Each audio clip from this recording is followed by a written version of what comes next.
Bien, nous allons commencer. La séance sera consacrée ce matin à l'écriture et les rapports de l'écriture et de la théorie chez Guy Debord. Nous commencerons par entendre changement de programme Vincent Kaufmann, théorie et singularité, et son intervention sera suivie par celle d'Anne-Léon Millet sur l'écriture de Debord. Donc, Vincent Kaufmann, vous enseignez à l'université de Saint-Gall, en Suisse, la Mecque du néolibéralisme suisse, comme vous le dites si bien. Vous avez écrit le livre définitif sur l'écriture de Debord, La Révolution au service de la poésie. Et donc, nous sommes très heureux de vous entendre ce matin.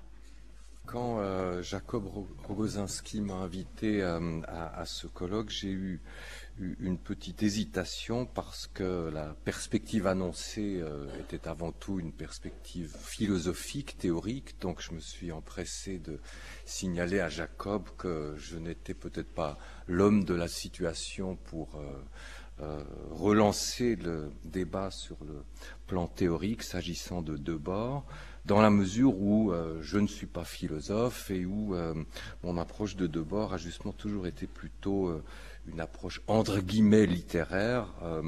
Je vais revenir évidemment sur ce qu'on peut entendre par là. Mais disons que je voudrais commencer en ce qui concerne Debord par réaffirmer ou répéter ce que lui-même n'a cessé de dire, c'est-à-dire je crois qu'il faut remettre en cause à son propos l'idée qu'il est un théoricien. Il y a chez lui, en tout cas très clairement, très explicitement, un refus du statut de théoricien. Il a toujours défendu un usage tactique ou même stratégique de la théorie.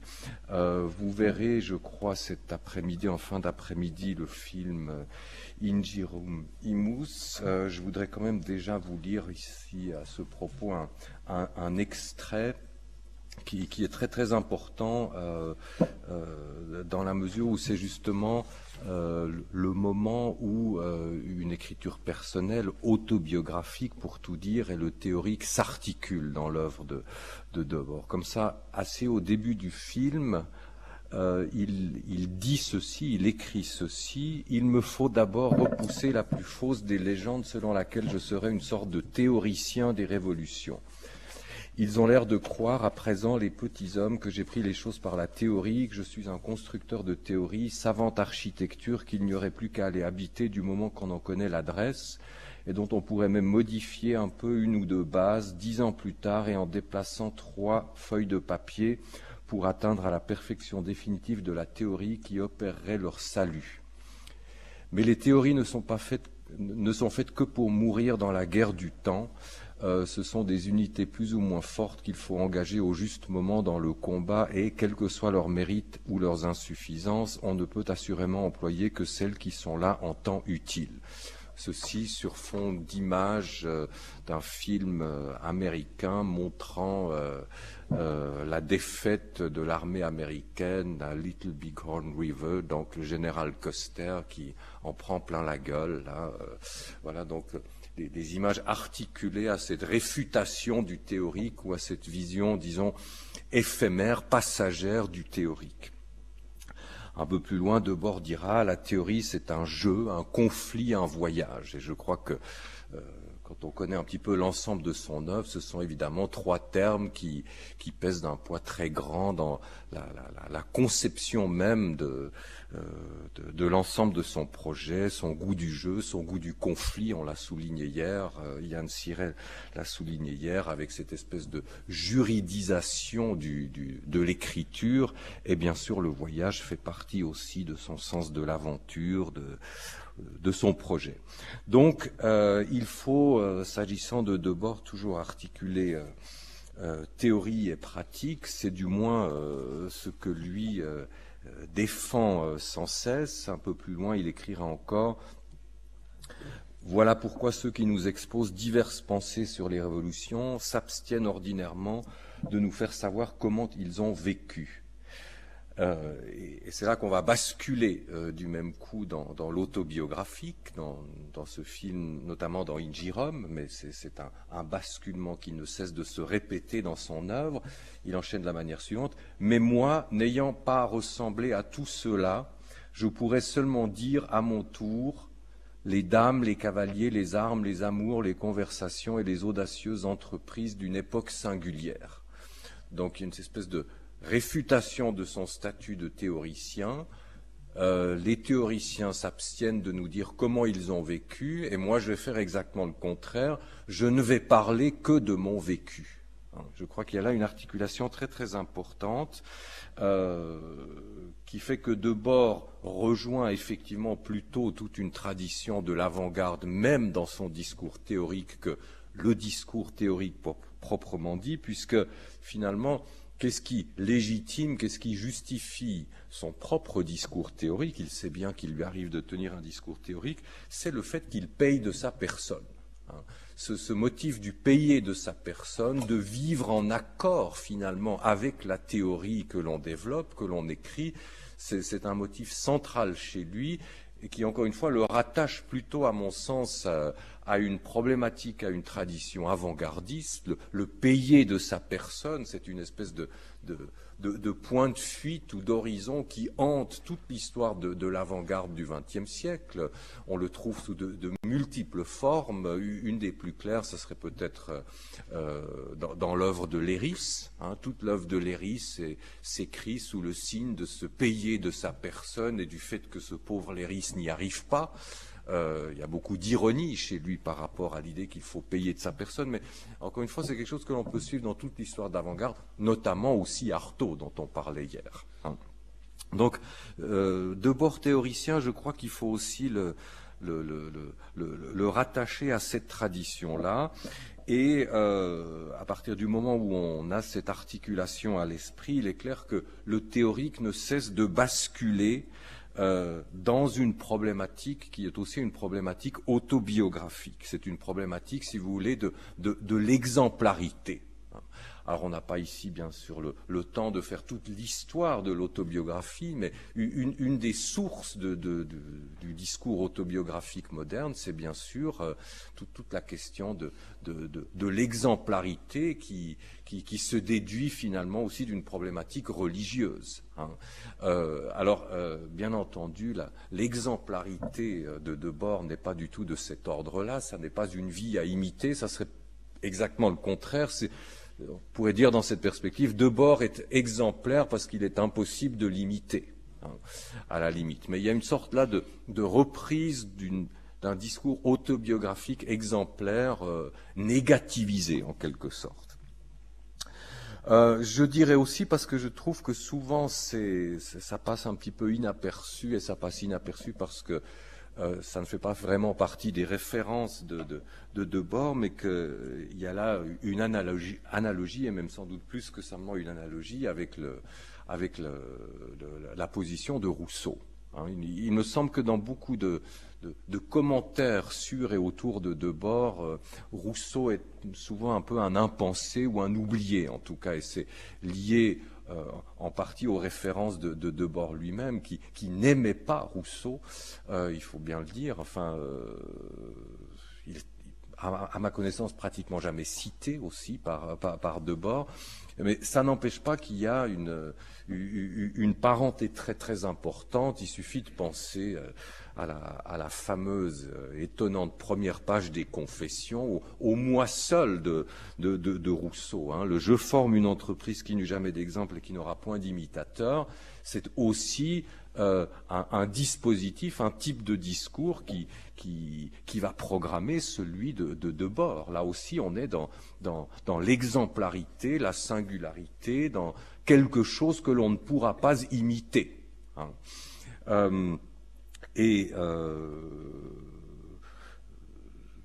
Comme chez Rousseau, on a aussi chez Debord, ou exactement comme chez Debord, on a aussi chez Rousseau ce mélange ou ce passage incessant du registre autobiographique au registre théorique philosophique. Tous tous les commentateurs de Rousseau admettent que l'essai sur l'origine des langues, l'essai sur l'origine de l'inégalité sont les versions théoriques de ce que l'on trouve sous forme autobiographique dans les confessions. Hein, les confessions, dans cette perspective, c'est autant un texte philosophique que les deux essais sur l'origine. Il y a une dimension théorique des confessions, notamment toute une intégration, ça a été montré par plusieurs critiques, du mythe de l'âge d'or, hein, qui est aussi central dans les essais philosophiques de Rousseau. Donc on pourrait très très bien montrer qu'entre théorie et autobiographie, chez Rousseau, il y a une espèce de continuité, et je crois que c'est cette même continuité qu'on retrouve chez Debord. Notons encore en passant que il y a là même un certain nombre de thèmes qui se retrouvent. Il y a aussi une problématique de l'âge d'or chez Debord. Hein. Clairement, dans la société du spectacle, pas dans les premières thèses, mais plutôt dans la seconde partie, toute la perspective historique est finalement construite exactement comme les confessions de Rousseau sur le modèle d'une chute. Et comme dans le cas des modèles de chute, on se demande comment quelque chose est encore possible tant il y a eu de chutes, souvent. Hein. C'est déjà totalement foutu après la Renaissance. Il n'empêche que la chute continue en général. Donc on a là un modèle qui est aussi tout à fait repris de celui de Rousseau. Le mythe de l'âge d'or, le mythe d'une espèce d'immédiateté originelle de la communication humaine, communication authentique qui se serait dégradée, passage du nomadisme au travail, passage du travail à l'écriture. Il y a là Debord connaît ses classiques. On sait bien aussi que dans tous les développements dans l'histoire de la pensée socialiste, Marx lui-même, Rousseau a également joué un rôle très très important. Les dispositifs de ce point de vue-là sont très proches. Autre point commun entre Debord et Rousseau, c'est justement cette stratégie de la singularité, c'est le moi seul, dont je dirais, en mettant beaucoup de guillemets pour éviter quelques malentendus, qu'on peut décrire ça comme un dispositif paranoïaque. Je ne dis pas que Rousseau était paranoïaque, encore que d'autres l'ont dit. Je ne dis même pas que Debord l'était. Ça me semble, dans son cas, certainement moins justifié que dans le cas de Rousseau, mais un dispositif paranoïaque au sens où, dans une certaine mesure, on pourrait presque dire qu'on joue à l'être paranoïaque dans cette histoire. Et puis vous savez que entre jouer à être paranoïaque et l'être vraiment, les frontières sont peut-être un petit peu floues. Mais il y a en tout cas chez Debord comme chez Rousseau une volonté de singularité, et la singularité absolue, elle implique toujours, je crois, un dispositif paranoïaque. Si vous voulez être seul, le seul moyen d'être seul, différent de tous les autres, c'est d'être contre tous les autres. À partir du moment où vous admettez la moindre complicité, où vous admettez qu'il y a au moins un autre qui est votre semblable, c'est déjà trop. Hein. Donc le moi seul suppose nécessairement que ce moi seul, eh bien, il va être, sinon l'ennemi du genre humain, du moins comme Debord le dit dans... alors là, je ne sais plus trop où, est-ce que c'est dans... cette mauvaise réputation, qu'il est l'ennemi, non, c'est dans ce commentaire sur la société du spectacle, qu'il est l'ennemi de la société. Hein. Le moi seul, la position de singularité, elle implique qu'on se mette dans un rapport d'hostilité à tous les autres. Et d'ailleurs, ça marche très très bien, parce que quand vous dites à tous les autres « je suis unique », ils finiront par trouver ça insupportable, ils vous excluront, et effectivement, vous serez unique. Le paranoïaque a toujours raison. Hein. C'est sa grande force, ce point de vue-là. Donc, sur ce point aussi, je crois que le dispositif Debord est extrêmement proche du dispositif Rousseau. C'est effectivement dans Commentaire sur la société du spectacle qu'il y a cette idée d'ennemi de la société. Je cite, « Une notoriété anti-spectaculaire est devenue quelque chose d'extrêmement rare.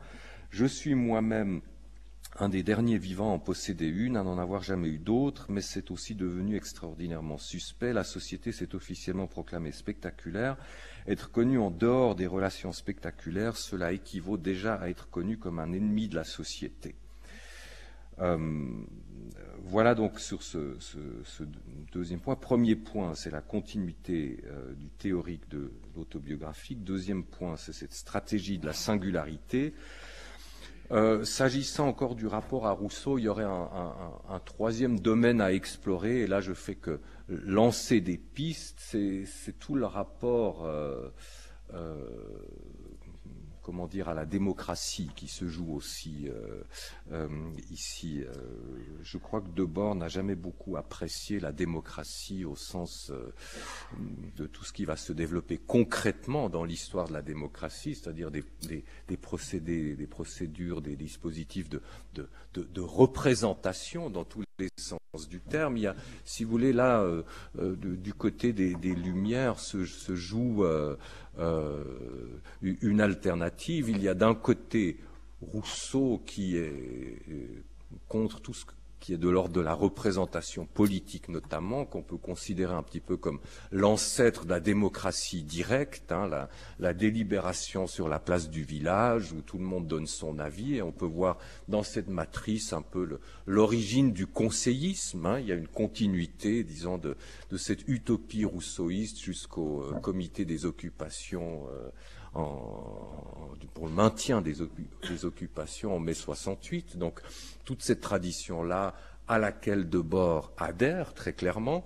Et puis ça s'opposerait à ce qui se développe dans la philosophie politique dans les mêmes années, notamment avec Kant, c'est-à-dire l'idée que la raison politique, c'est un principe de délibération qui suppose toujours que la délibération politique a lieu sous le regard des citoyens. Et par conséquent, il faut une scène à la délibération politique, il faut une scène permettant à l'opinion publique de se former. Et cette scène suppose des spectateurs qui, en quelque sorte, ont un droit de contrôle ou de regard sur la délibération. C'est aussi ce dispositif-là qui, si vous voulez, est l'explication philosophique de la nécessité des médias, des journaux, tout simplement. C'est-à-dire que ce droit de regard, de contrôle sur la délibération politique, c'est par excellence la fonction de la presse, du journalisme. Et donc, on voit que, à un niveau tout à fait philosophique, il y a déjà là, évidemment, dans le refus de la démocratie mise en scène,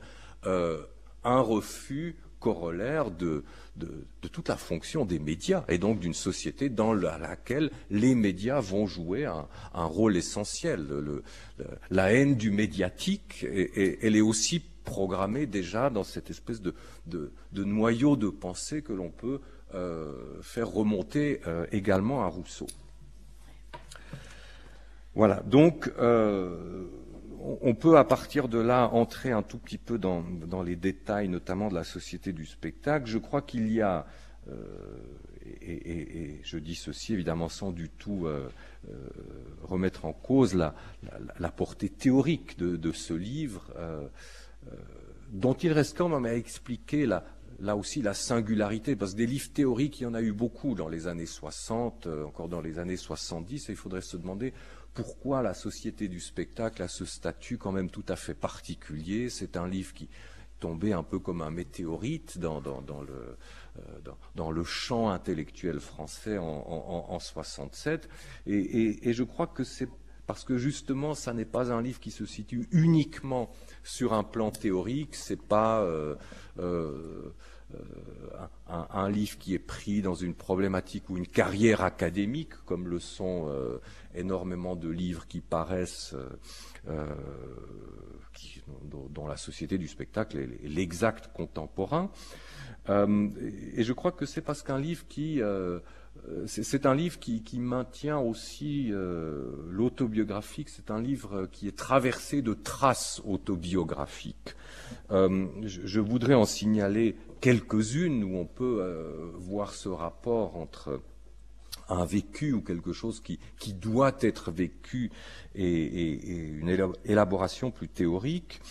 Il n'y a pas besoin d'aller très très loin. Il est clair que tout ce qui était directement vécu s'est éloigné dans une représentation, qu'on trouve dans la première thèse, la société du spectacle. C'est quelque chose qui a de multiples répercussions dans le vécu de Debord et dans les textes autobiographiques de Debord. On pourrait dire que toute la vie de Debord a été recherche d'une communication vécue, d'un vécu authentique, et que pour vivre authentiquement, il faut être capable d'en finir avec la représentation, justement. Donc, c'est cette première thèse, cette première affirmation, tout ce qui était directement vécu s'est éloigné dans une représentation. Encore une fois, c'est un petit peu le leitmotiv de toute la vie de Debord. Et vous avez par la suite toute une série de thèses qui vont dans le même sens, dans les premières thèses, dans le premier chapitre. Toutes sortes d'affirmations concernant le fait que la communication s'est perdue dans la société du spectacle. Le spectacle est le contraire du dialogue, c'est la thèse 18. C'est repris pratiquement dans les mêmes termes dans la thèse 24. Tout contact entre les... oui, c'est une thèse qui affirme l'unilatéralité de la communication spectaculaire. Le spectacle est le discours ininterrompu que l'ordre présent tient sur lui-même, son monologue élogieux, etc. Thèse 25, toute communauté et tout sens critique se sont dissous au long de ce mouvement. Thèse 26 encore, toute communication personnelle directe entre les producteurs a disparu, l'unité et la communication deviennent l'attribut exclusif de la direction du système.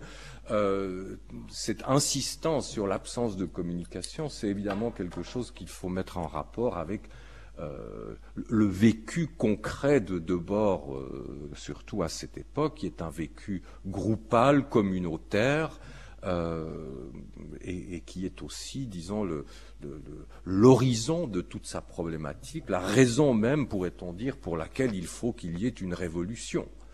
Donc, de ce point de vue-là, je crois qu'on peut dire que c'est un livre qui est entièrement lié à une problématique autobiographique, à un vécu, à une volonté de mieux vivre. On pourrait faire d'ailleurs le même genre de remarques sur des thèses qui viennent beaucoup plus tard dans la société du spectacle. Je pense notamment dans le chapitre sur le temps spectaculaire, quand Debord justement évoque la Renaissance italienne, par exemple, les villes, les républiques italiennes de la Renaissance qui sont évoquées en termes là aussi, de participation d'une communauté à la dépense luxueuse de la vie. Cette espèce là aussi, d'âge d'or, de moment idéal. Moi, personnellement, avec tout le respect que l'on doit à la Renaissance et à l'art de la Renaissance, j'ai un peu de peine à croire que c'était une fête permanente, une communication transparente, la Renaissance. C'était quand même assez sauvage et brutal aussi, à toutes sortes d'égards. Donc, là aussi, il y a une espèce de vision presque un peu d'une utopie projetée dans le passé, qui me semble d'autant plus intéressante, évidemment, que toute la vie de Debord est placée sous une certaine fascination pour l'Italie, qu'il a beaucoup vécu en Italie. Et il y a là d'ailleurs une curieuse inversion, même du point de vue de son vécu. Il écrit ça en 67, enfin même un petit peu avant 67, et il vivra longtemps à Florence dans les années 70. Donc on est là en plus dans ces inversions tout à fait classiques du régime autobiographique, où l'autobiographie devient un discours prescripteur, c'est-à-dire qu'on va vivre la vie qu'on a commencé par écrire dans ce sens-là. Mais c'est aussi quelque chose à mettre évidemment sur le compte du registre autobiographique. Donc tout cela, je crois, confirme que la théorie, c'est l'autobiographie continue avec d'autres moyens, et inversement, bien sûr, les choses vont dans les deux sens. On pourrait encore le vérifier avec toutes les thèses sur l'urbanisme dans la société du spectacle, qui sont évidemment très très directement liées à toutes les années d'expérience psychogéographique. Et l'expérience psychogéographique, qu'est-ce que c'est si ce n'est une volonté de faire passer cette expérience justement dans un vécu. Finalement, on évoquait hier la question des situations construites. Il n'y aura jamais eu autre chose que les expériences de dérive, les expériences psychogéographiques à mettre au compte de la situation construite. Cette situation construite reste une espèce de case vide. Il faut distinguer ça très soigneusement, ça a été fait hier, de tout ce qui ressemblerait à une performance. La situation construite ne peut pas être une performance. Une performance, c'est du spectaculaire. Mais qu'est-ce que c'est d'autre si ce n'est justement le dossier psychogéographique, qui est une façon aussi de clandestiniser la situation vécue. Parce qu'est-ce qu'il en reste? Il reste quelques comptes rendus fragmentaires, des relevés de dérive, et c'est à peu près tout. Sinon, je me demande au monde ce que serait vraiment une situation construite, après tout. Donc tout cela, pour relativiser ou remettre un petit peu en perspective le statut même du théorique chez Debord, je dirais que, c'est ce que j'ai annoncé en introduction, il ne s'agit pas d'opposer un Debord littéraire à un Debord philosophique, ça n'aurait pas beaucoup de sens, mais je crois qu'il faut tenir compte tout simplement des dispositifs d'énonciation chez Debord.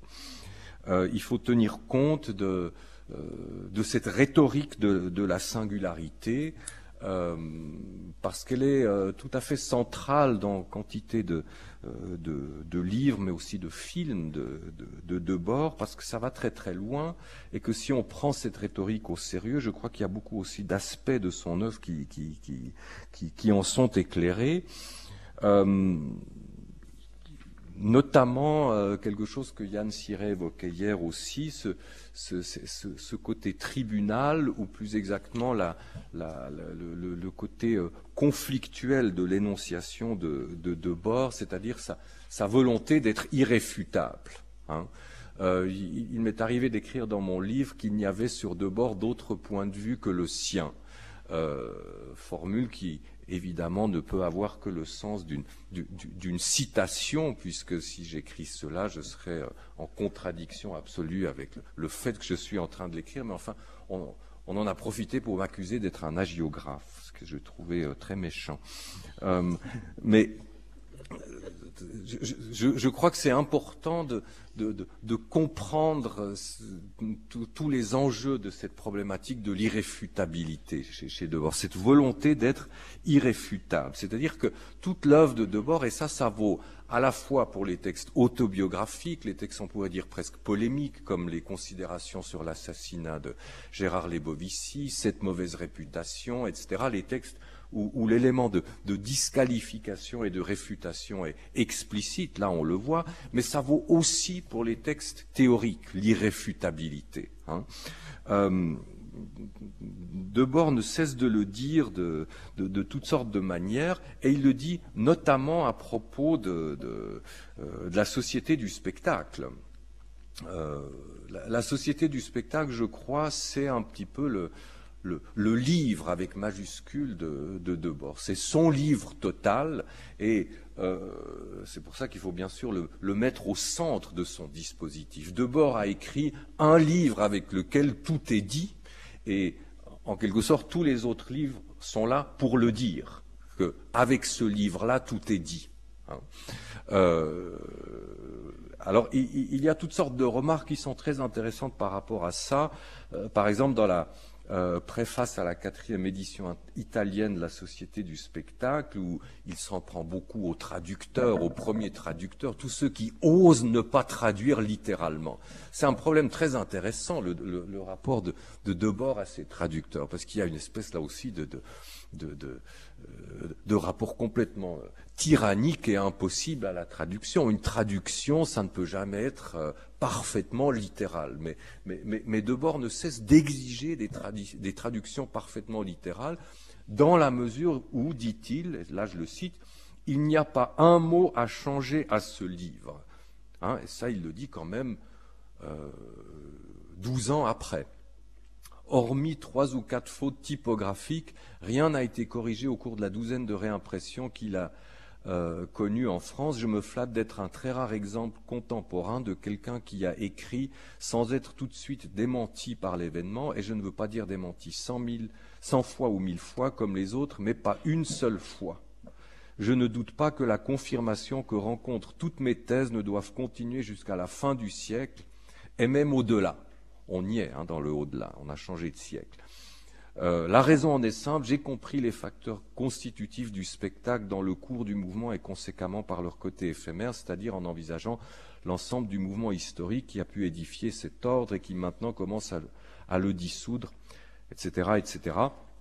Donc, du point de vue de Debord, je précise, du point de vue de Debord, pour éviter d'éventuels malentendus sur le statut hagiographique de mes propos, il n'y a rien à redire, il n'y a rien à rajouter. Ce que j'ai écrit est irréfutable et vous tous qui me lisez, vous êtes disqualifiés dès lors que vous dites quelque chose, votre moindre commentaire est disqualifié et d'ailleurs même vous n'avez aucune raison de me lire. Il y a toute une série d'énoncés qui vont même dans ce sens-là. Debord le dit par exemple au début des commentaires sur la société du spectacle.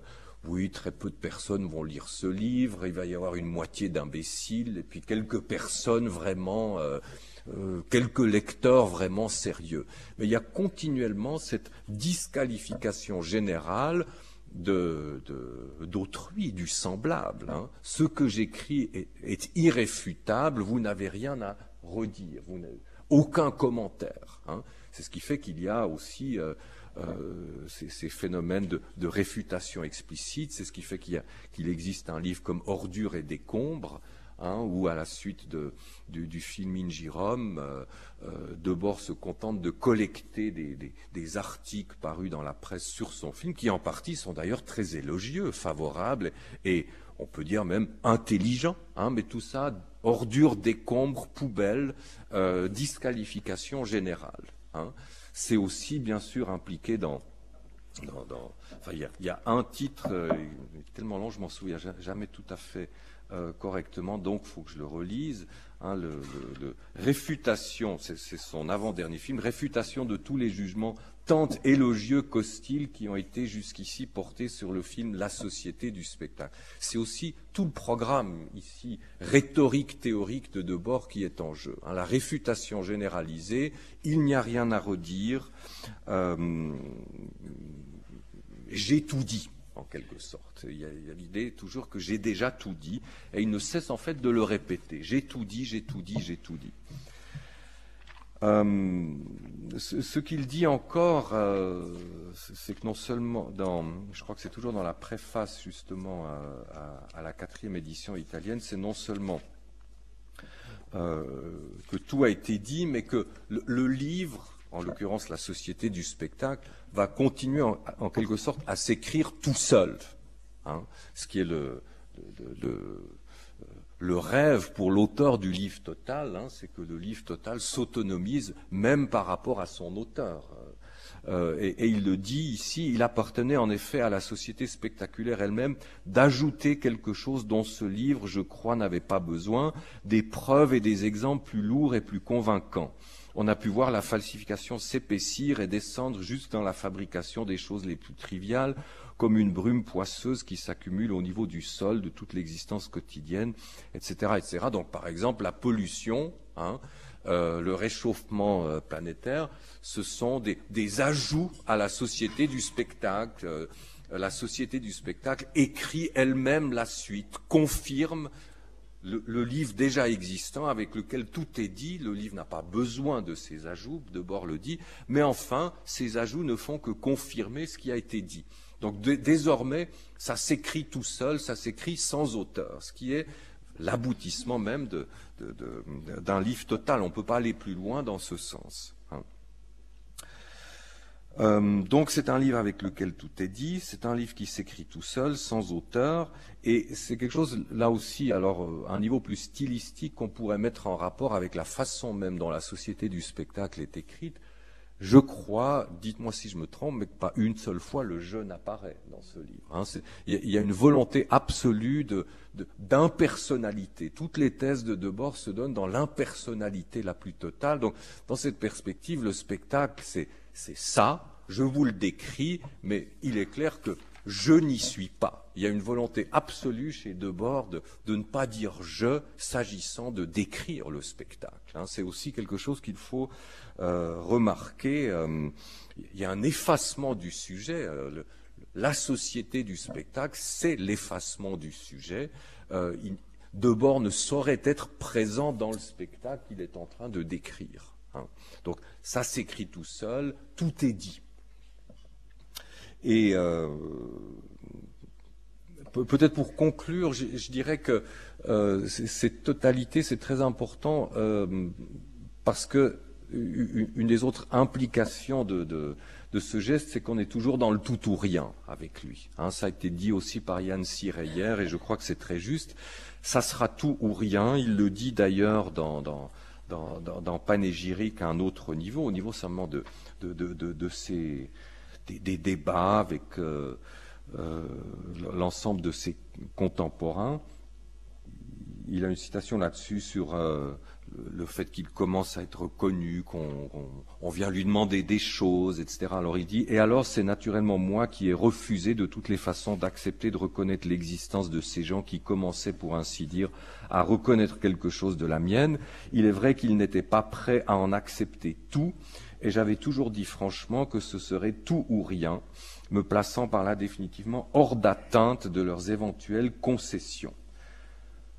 Quant à la société, mes goûts et mes idées n'ont pas changé, restant les plus opposés à ce qu'elle était, comme à tout ce qu'elle annonçait vouloir devenir. Ce tout ou rien, je crois, c'est important, et c'est peut-être là aussi qu'on voit un petit peu la portée des textes théoriques de Debord aujourd'hui. Je crois que Debord est un petit peu l'analyste de la société actuelle. Il a tout dit, tout ce qu'il y a à savoir sur l'état de cette société, il l'a dit, et la question c'est finalement simplement de savoir qu'est-ce qu'on en reprend, c'est-à-dire c'est toujours possible de se choisir son petit bout de Debord pour faire une critique de ceci ou de cela, mais l'enjeu, hein, si on le faisait sous son regard ou en sa présence, il nous dirait pas touche, c'est tout ou rien. Hein, soit vous prenez tout, soit vous restez là où vous êtes, c'est-à-dire dans le système, dans le spectacle, et vous êtes de la plus parfaite mauvaise foi, vous êtes des tricheurs si vous agitez comme ça quelques grelots théoriques. Donc, Debord a pu dire ce qu'il a dit, il a pu tout dire, dire que l'ensemble de la société est mauvaise, refuser la société dans sa totalité à partir de sa position d'extériorité, à partir de son propre refus qu'il veut global, si vous voulez, de cette société. Quand il dit c'est tout ou rien, c'est évidemment aussi une façon de réaffirmer sa propre position qui consiste à avoir systématiquement tout refusé de cette société, toutes ses avances, l'ensemble du système. Et c'est à partir de cette totalité que, je crois, ce discours simplement est possible. Et c'est peut-être la raison pour laquelle il a aujourd'hui encore ce statut tout à fait particulier. Parce que quelqu'un l'a dit à partir d'une sorte de position d'extériorité qui, ma foi, nous fascine tous parce que nos progrès en extériorité sont assez lents.